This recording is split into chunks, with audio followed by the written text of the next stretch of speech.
Well, hello there. Today, we are going to take a look on few cases. Before that, these are the lawyers that will help you today.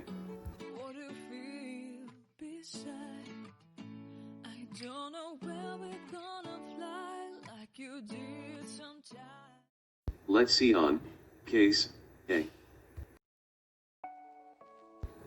Atika and Arafah are directors and shareholders of company ANA, SDN, BHD. ANA, SDN, BHD, receive a loan worth Rm 50,000 from Yayasan Usaha One Niaga. However, ANA, SDN, BHD, need to make repayment within 3 years.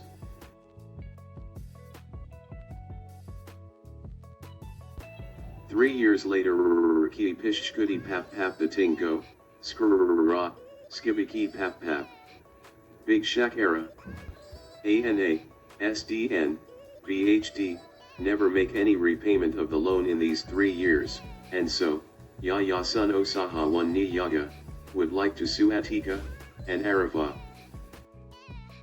Issue: whether Atika and Arafah can be sued by Yayasan Usaha One Niaga for the failure to make repayment of a loan within 3 years. Let's ask our lawyers.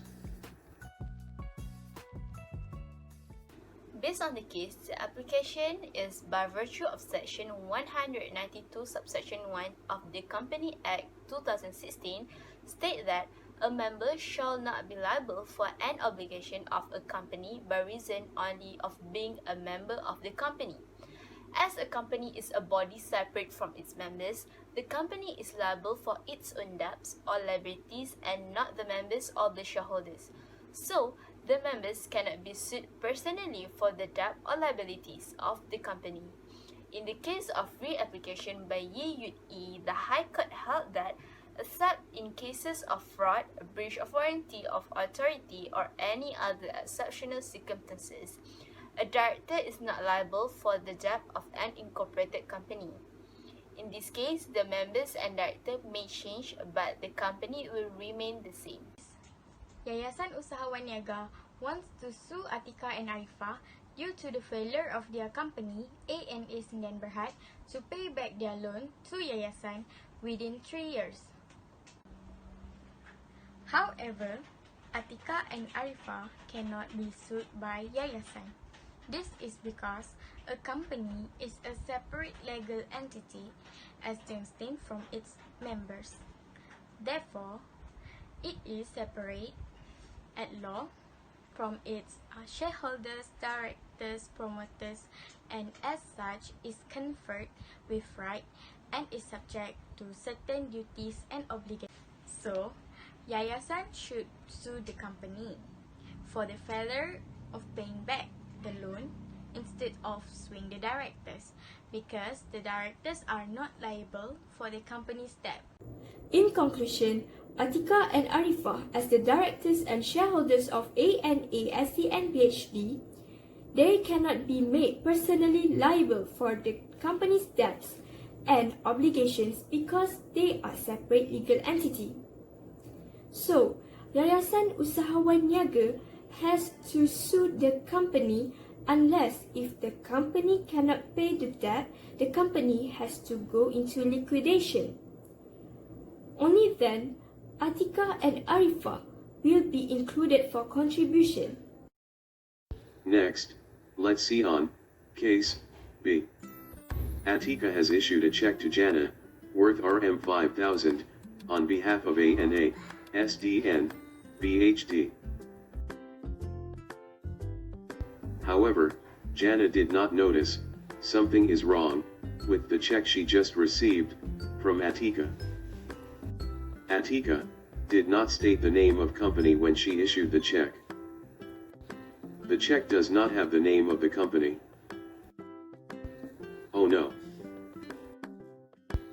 Issue: whether Atika can be sued by Jana for her negligence act, without stating the name of the company on the check. Let's call our lawyers. Based on the issue, Section 20, Subsection 1 said that a company incorporated under this Act is a body corporate and shall have legal personality separate from its members. Generally, when a company has been formed and registered, the corporate veil will drop to separate the company from its members and officers. The veil will act to protect all its members and officers from any debts and liabilities of the company. As in the case of Solomon and Solomon and Co., Mr. Solomon had carried on successful business as a sole trader in the manufacture of boots and shoes for 30 years. Then, he formed a company called Solomon and Co. Ltd. The company issued one share each of Solomon himself, his wife, and his 5 children. Solomon's wife and children held their shares as Solomon's nominees. Eventually, the company faced financial problems and became insolvent. The Court of Appeal held that Solomon was liable to indemnify the company against the losers. However, the House of Lords reversed this decision. They held that Solomon and his company were two separated persons where the business was owned by and its debts were the liability of the company, not Solomon personally. Held that the plaintiff cannot be sued. Other than that, according to Section 21, Subsection 1, the unlimited capacity of a company includes in the ability to sue and be sued in its own name. If any person does a wrongful act or breaches any duty or contract to the company, it is for the company itself, not the members. Same with the company. If the company does a wrongful act, the company must be sued, not the members. The members of company also cannot take any legal action on behalf of the company. In the case of Foss and Harbottle, two shareholders of a company brought an action against the director for misappropriation of company property. The court held that the application has been rejected on the ground that the shareholders were not the proper plaintiff as they did not have the locus standi to bring the case. The injury was caused to the company, not the shareholders personally. Therefore, the company should take action as it is the proper plaintiff. So, the company is the proper plaintiff for any cases or liability relating to the company. The company's decision to sue in court will be represented by the board of directors or any officers authorized by the company to do so. Held that the plaintiff cannot be sued by shareholders because the shareholders is not the proper plaintiff. In this case, Atika has issued a check to Jannah on behalf of the company without stating the name of the company on the check. However, Atika is one of the directors of A&A Sendian Berhad. She is not liable towards the wrongful act that was done on behalf of the company. This is because a company may be vicariously for the negligence act of its servants in the course of employment. Thus, a company and its member is a separate legal entity. A&A Sendian Berhad has entered into a contract in its own name, so it must sue or be sued in its own name. The members also cannot take any legal action on behalf of the company. There is therefore a corporate veil that separates the companies from its members.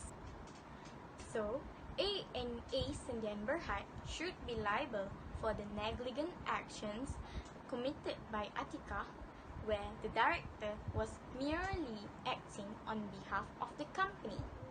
Therefore, Jannah should take legal actions toward the company due to the wrongful act. In conclusion, Atika cannot be made personally liable for her acts for not stating the name of company on the check. Atika cannot be considered as mens rea, which means directing mind and will of the company, because she does not have the guilty mind and does not intended to do the crime. Wow, the case is now solved. Thank you for everyone's cooperation. We hope to see you soon on our next case.